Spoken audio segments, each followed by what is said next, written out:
La data è quella del 28 settembre. Tra 4 giorni esatti, l'ATI, Assemblea Territoriale Idrica di Agrigento, costituita dai sindaci del territorio, dovrà prendere posizione e pronunciarsi sull'ipotesi di una risoluzione del contratto con Girgenti Acque, la società privata che gestisce il servizio idrico integrato in buona parte della provincia, ovvero nei 27 comuni che hanno consegnato le reti. Un atto, la risoluzione anticipata del contratto, secondo l'Assemblea dei primi cittadini, motivato da una lunga serie di inadempienze, che tuttavia il privato ha capovolto in una controdifida di circa 90 pagine firmata dall'avvocato Gaetano Sangiorgi,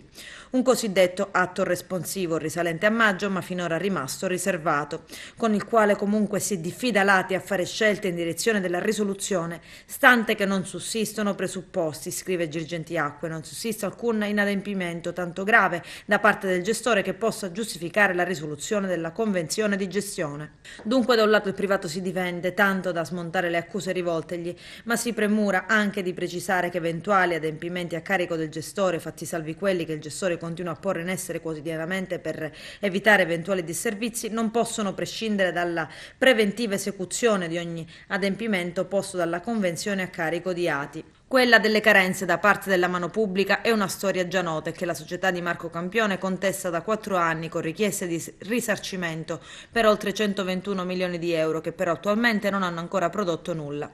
In occasione dell'invio della lettera poi di diffida e riscontro, Girgenti Acque proponeva un tavolo di confronto prima di intraprendere qualsiasi diversa iniziativa per consentire la integrale e corretta attuazione della convenzione di gestione del servizio, tavolo che non si è mai tenuto.